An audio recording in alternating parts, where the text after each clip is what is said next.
Hi.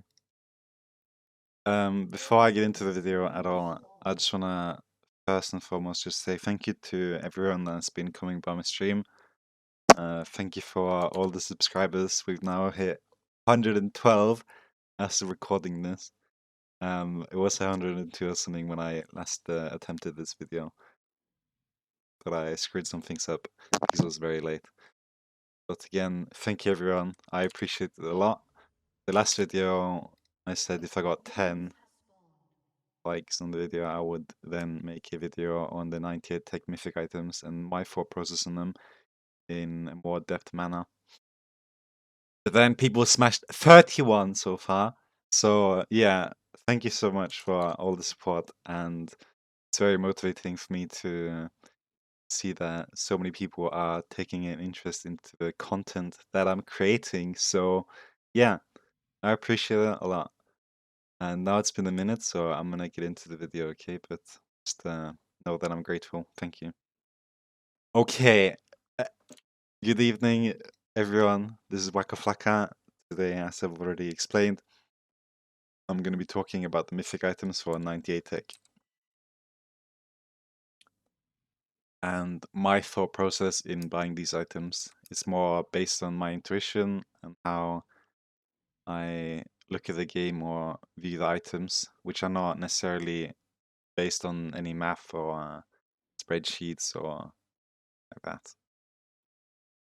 But before we generally do buy a mythic item, we tend to buy at least 3 items, which is in this order: Witsend, Hurricane, Tiamat, Titanic Hydra. Okay, so at this point you have 3 items, which then makes the mythic items give more stats, as they all give stats based on the legendary items that you have.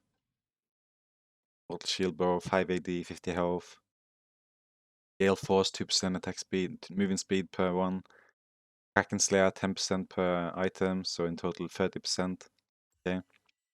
So at this point is when the build is completed and done with its core items, so then choosing which path you want to take in the terms of Mythic, or in some cases just going straight to Black Cleaver. But it's at this point that these Mythic items will actually give some real value for this build, as these items on their own are very good by themselves at this point. Okay. So the way I'm going to be explaining these items is by giving them all 10 points, which I'm going to be distributing into damage, survivability, tenacity, and utility. So if they get a lot of points into damage, that means that the item is not going to give you any of additional stats or abilities to do anything other than damage. They get some points into survivability, it means that the item is going to be giving you survivability when you buy it. So if you're looking at if you want some damage and some survivability, this is the item you're gonna want. And some of them might give you some damage, survivability, utility. So it just helps you kind of like understand what you want from the item and what they give. So the easiest one to start off with is Kraken Slayer.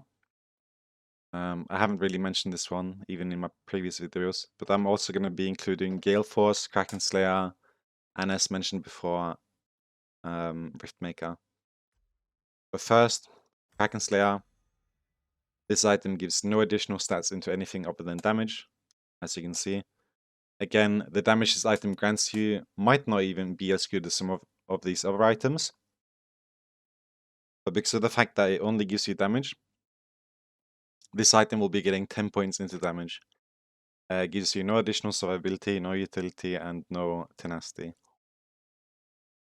So this is purely for damage purposes. But again, the way that this item works is that every 3 auto attacks you will deal extra damage. So in some situations, this one might even pass the highest on a like spreadsheet or test or something, where it's like if you do 20 auto attacks in this dummy, then Kraken Slayer is going to be the highest damage in the game. But In a lot of scenarios, that's not going to be feasible. It's not going to happen. You might just get 2 auto attacks off. You might get 5. So that's why I like to look at items with intuition and not always math. Okay, and what items feels good, you know, what looks good on paper, which is mostly what came to be over this build. And that said, so Kraken Slayer, 10 points damage, nothing else.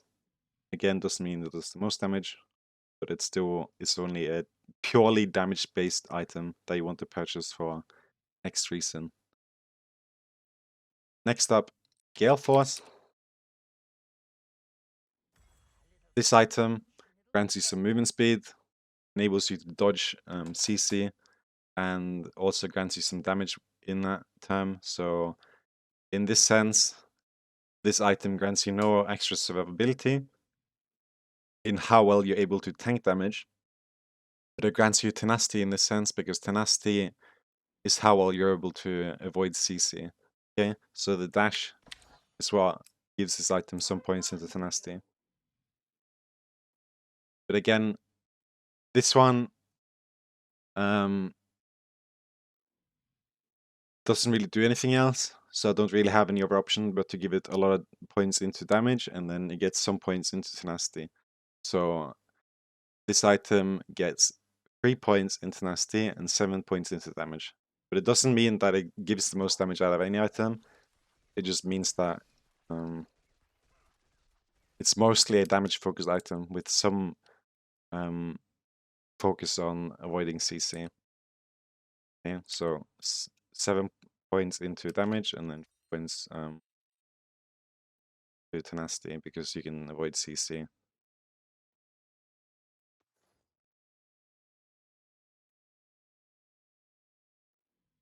Again, next one, Immortal Shield Bow. Probably has more damage than some of the other ones because of the stats that it provides. So you'll see at this point I'm getting 15 AD, which in turn over Gale Force, 60 versus 55. Right, that's 5 AD difference. But then because I have 3 items already, I'm already getting 10 more AD.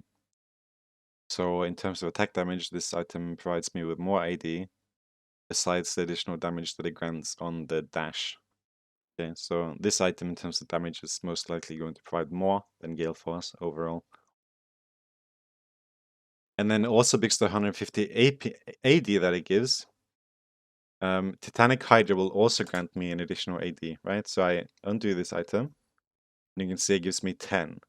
But then I purchase Immortal Shield Bow, it grants me an additional 3 base AD, or like AD. So then this item at this point is granting me 18 attack damage.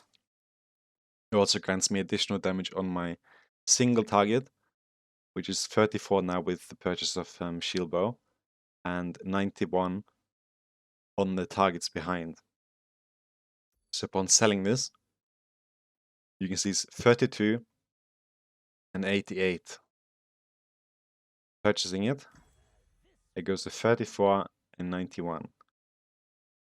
Right, so that's an additional 2 damage on the single target and an additional 3 on the targets behind. Okay, and this isn't crit or anything, but it's just 3 extra AD basically on, or physical damage on the target. And this item grants you no form of tenacity. It doesn't help you avoid any CC. It doesn't provide any utility, but it provides you with survivability because of the shield, and also it grants you extra AD when you're below 30% HP, and because your build, your 30% threshold is going to be much higher than what this item would normally give you with a normal regular AD Twitch build, right? So this item gives you some points into survivability, and it also gives you some points into damage. So this item is actually pretty strong when it comes to the survivability, but in the sense of other items, I can't really give this one any more than a 3 there. And then again, 7 points into damage. So this is a survival-based or damage-based item as well, but also providing a little bit of survivability. Because of the HP that it gives, it also grants you more damage, while also providing some survivability. And then next up, we have the Crossfire Gauntlet, which is one of my favorites when it comes to playing 98 tech with Riftmaker. I mostly favor them over Immortal Shield Bow, although I will say that Immortal Shield Bow will deal a significant amount of damage, and it is very noticeable against squishies when you purchase Shield Bow instead. But another thing to take into consideration here is that Frostfire Gauntlet is also 600 gold cheaper than Shield Bow, so at the point in this stage of the game is going to be a lot earlier as opposed to Shield Bow, depending on how fed you are. But also buying Frostfire Gauntlet also enables you to get Steric, possibly, or another item like more. So it doesn't limit you as much, but then again, maybe this could be something you would do, right? So then it doesn't really matter that much. But it still leaves you with that option of getting another shield if you're in need of that. Or maybe they have a pike or something, so then the shield isn't really something you're even looking for, and you're just looking for more armor or HP, perhaps, right? But at this point, this item grants you 300 HP extra, which is the most out of any of the mythics. And it also gives you a base HP of 350. So this item in total will give you 650 HP at this point, and 750 when you're at full build, and 850 to sell your boots and buy another item. And again, as mentioned, the damage that you will get from the HP on Titanic Hydra also applies up and adds here. So you can see 39 currently. Upon selling this, I'm getting 32. So that's a 7 damage increase on the single target with Titanic Hydra.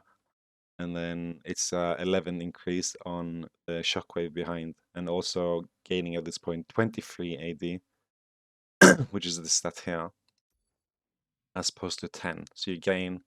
So this item on its own grants you 13 AD at this point. Upon purchasing another item,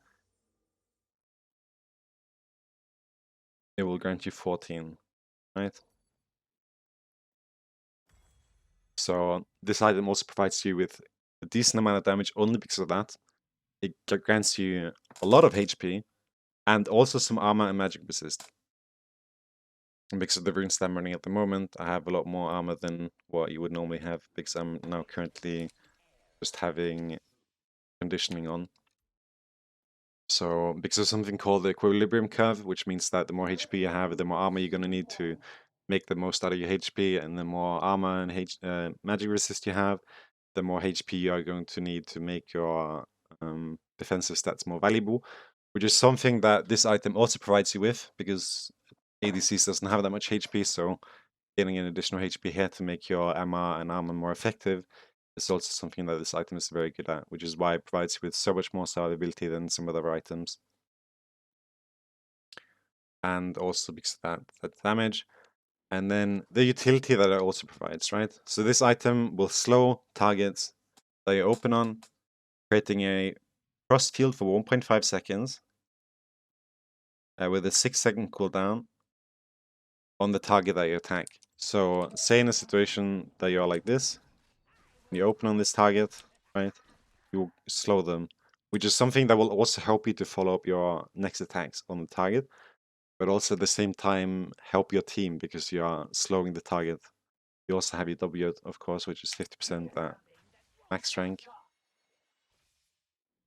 But again, it gives you a little bit of utility, so this item will get 2 points into utility, and then 3 points into damage, right? So then we have 2 points in utility, 3 points in damage, which adds 5 points into survivability. Right, so that means that you have 2 points in utility, 3 points defense attack, and then 5 points in defense. So this item means that if you're looking for a lot of survivability, some extra damage, and some form of utility, then this is the item you're going to be looking for in those games, right? So little bit of damage, a little bit of low survivability, and a little bit of utility. Right. Next up, Sunfire. Again, grants you HP, gives you extra damage on your attacks on the target because of the cleave. Also extra 17 or 7 AD because of the HP that it provides, but not as much as Frostfire. 5 extra MR and magic resist, but it's not as effective because you don't have as much HP, but it's still good. So the survivability that gives is still decent, but I would say not as good as Frostfire Gauntlet. So this item also provides with a little bit of damage, although it's more around the target, as you can see. A maximum immolate stacks your attacks burn nearby enemies for immolate damage per second for 3 seconds, right? So you will deal AoE damage around you here, as you can see, right? Which burns enemies. But then again, you are ranged. Sometimes it might not even be the case, right? You might be at a greater distance to which this won't proc. So the damage that grants is not as great as another item, which is why this item gets 2 points into damage and not 3 like Frostfire. But then it also gets 4 points into survivability because it's not as great as also Frostfire. So then you have 3 points left, which gets given into tenacity. Hi. Okay, ignore that guy. It's 4 points into tenacity, okay? That guy keeps fucking shit up, and I don't want to record the entire thing again, so just ignore what he said. Okay. 2 points damage for Sunfire, 4 points survivability, and 4 points utility. Gale Force has 3 points, meaning a little bit less tenacity than Sunfire Cape, okay? So just ignore what I said. It's 2 for 4. Alright, I'm gonna let him continue now. Which is then a little bit more than Gale Force.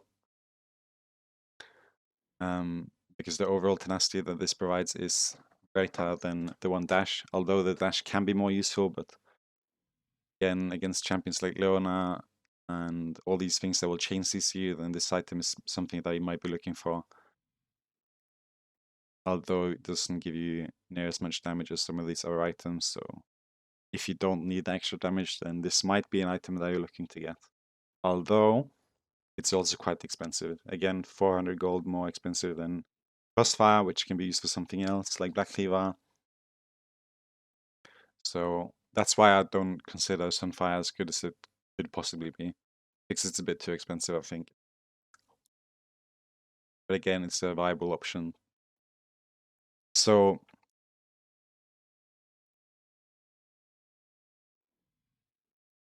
that's the item set, leaving Riftmaker left, which I think personally is one of the better ones. Again, grants you some HP for survivability. HP also adds to damage. It gives you AP, which is another side of mixed damage. Also grants you some lifesteal, which also adds to the survivability. At this point, with 3 items, you're looking at 14% Omnivamp and an additional 24 AP, which adds to your poison and your E. So that's obviously something on its own that's going to be very useful when it comes to killing tankier targets. But also, it grants you true damage. And this true damage applies from Wit's End, applies on Titanic Hydra.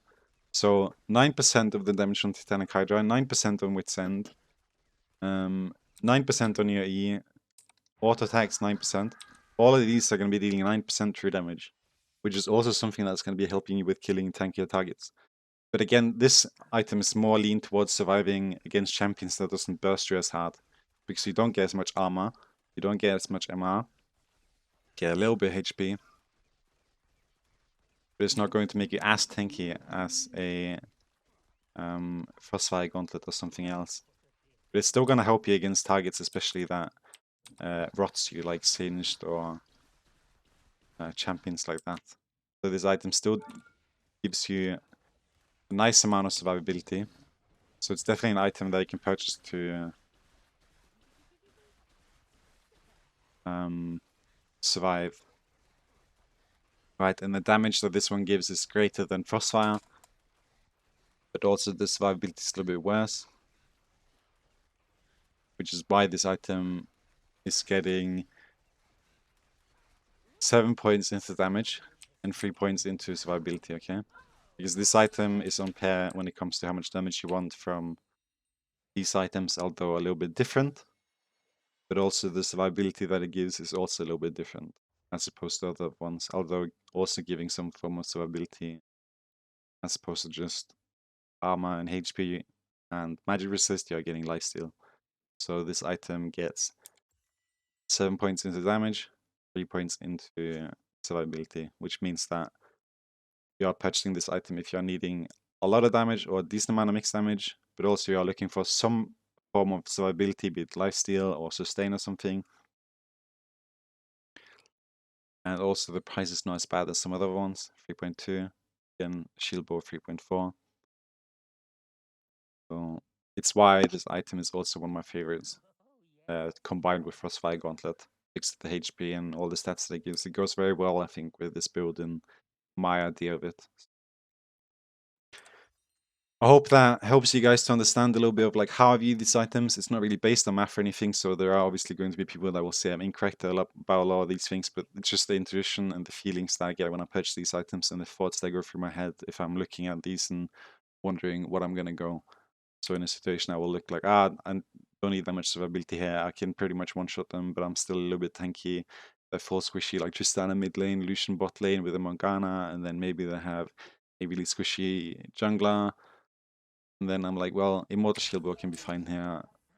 Because Immortal Shieldbow will give you some of the highest output damage as opposed to any of the other items. If you are looking to just completely shred the team instantly with your auto attacks based off crits and stuff like that. So it's definitely not a bad item. And I would say that it's better than Kraken in most situations. But Kraken again gives attack speed. If you're selling your boots and you want Tabai, then sure. But again, I wouldn't really go it. The items that I'm leaning towards is Frostfire, Riftmaker, and then on the other spots I leave maybe some for Immortal Shieldbow or Sunfire. But I don't really consider any of these other items like Kraken or Gale Force to be an item that I wouldn't be looking at getting. But yeah, thanks so much for watching. Hope you guys enjoyed. I'm gonna upload a video soon, maybe on runes and my reasoning for going the routes that I go and which ones I have been finding success with.